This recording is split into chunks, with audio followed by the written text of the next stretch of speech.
Do not devote your life to treasures that can rot, be stolen, or disappear overnight. Earthly wealth is fragile by nature. It fades, it breaks, it slips through our fingers no matter how tightly we try to hold it. Instead, set your heart on treasures that belong to eternity, treasures that no thief can steal and no decay can corrupt. Because the truth is simple and unavoidable. Your heart will always follow what you value most. Be cautious when judging others. The standard you use to measure someone else will inevitably be used to measure you. Ask yourself why you so easily notice a small flaw in another person while remaining blind to a far greater one within yourself. How can you sincerely attempt to correct someone else when your own vision is clouded by unresolved faults? Begin with yourself. Confront your own shortcomings first. Only then will you gain the clarity and humility required to help others rightly. Ask, and it will be given to you. Seek, and you will find. Knock, and the door will be opened. These are not empty promises. Everyone who genuinely asks receives. Everyone who sincerely seeks discovers. And to everyone who persists, the door is opened. Consider this. If a child asks a parent for bread, would a loving parent respond with a stone? If a child asks for fish, would a serpent be offered instead? Even flawed human parents understand how to give good gifts to their children. How much more willing, then, is your Heavenly Father to give what is good to those who come to Him? Enter through the narrow gate. The road that leads to destruction is wide, easy, and crowded. Many walk it without resistance, but the gate that leads to life is narrow, and the path is demanding. Few are willing to walk it. Beware of those who appear righteous on the surface, but are inwardly destructive. They disguise themselves as guides, yet their intentions are harmful. You will recognize them not by their words, but by the fruit their lives produce. Grapes do not grow on thorn bushes, and figs do not come from thistles. In the same way, a good tree produces good fruit, and a corrupt tree produces corruption. Not everyone who speaks holy words or claims spiritual authority truly belongs to God. Saying the right things is not enough. Performing impressive acts is not enough. Even miracles done in God's name do not guarantee authenticity. What matters is obedience, living in alignment with the will of the Father. On the final day, many will point to their works, their influence, their spiritual achievements, and yet they will hear the most devastating words imaginable. I never knew you. The difference between wisdom and foolishness is not hearing truth. It is responding to it. The one who hears these teachings and lives by them is like a wise builder who constructed his house on solid rock. Storms came, rain fell, floods rose, winds battered the structure, yet it stood firm because its foundation could not be shaken. But the one who hears these words and ignores them is like a foolish builder who built on sand. When the storm came, the collapse was total, and the loss was great. There was once a wealthy man whose land produced an abundant harvest. Faced with prosperity, he reasoned with himself, "What shall I do? I have no place to store all my crops." And so he decided to tear down his barns and build larger ones. There, he planned to store everything he had gained. Then he said to himself, You have plenty laid up for many years. Relax, eat, drink, enjoy life." But that very night, God said to him, "You fool, this night your life will be required of you.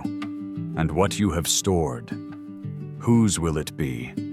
This is the fate of those who accumulate wealth for themselves, but remain spiritually bankrupt. Life is more than food. The body is more than clothing. Look at the birds. They do not sow or reap. They do not store away in barns. Yet they are fed. And are you not far more valuable than they are? Which of you, by worrying, can add even a moment to your life?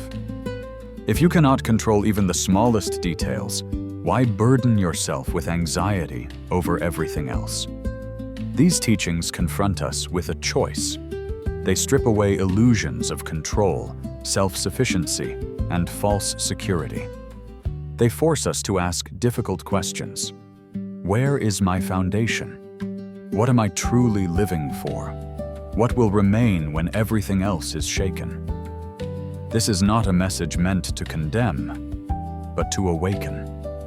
Not to frighten, but to realign. Because the storms will come.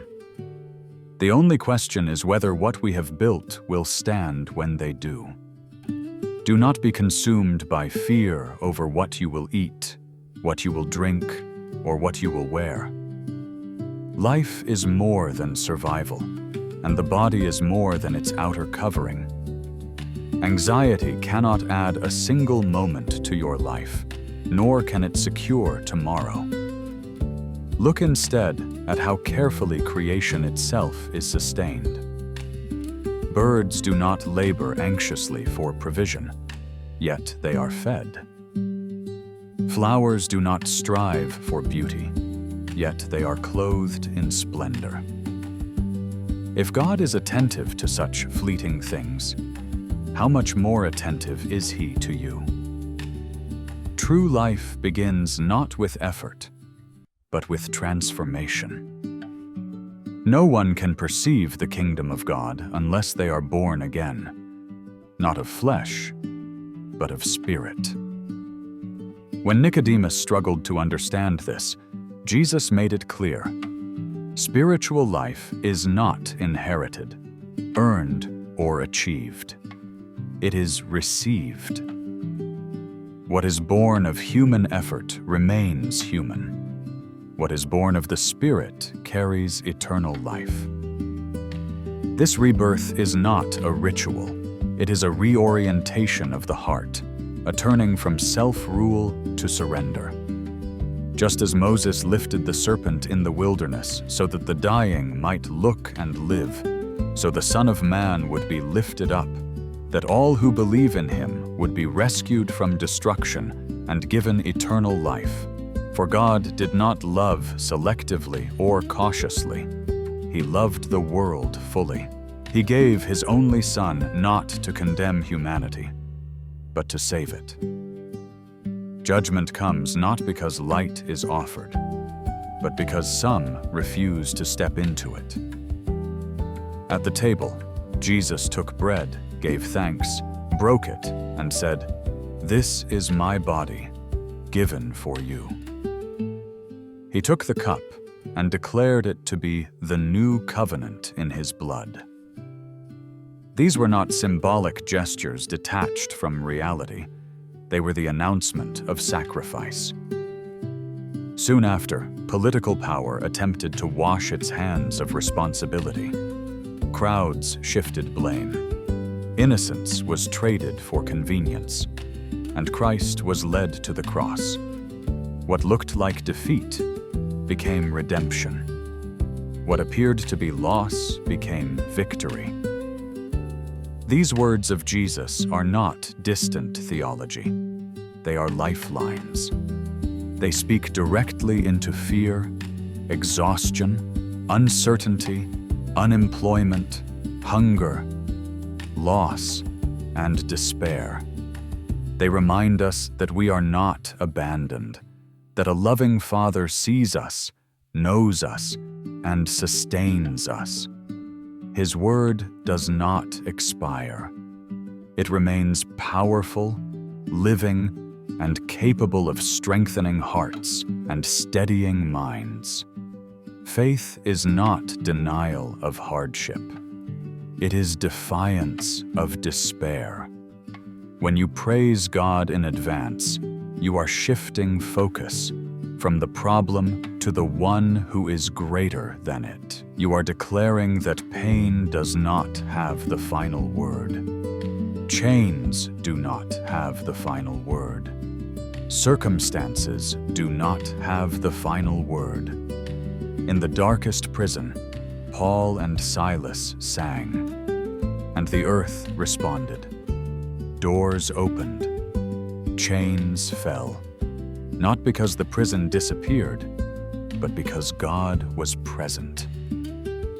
Every challenge is an invitation to witness God at work. Do not always pray for trials to vanish.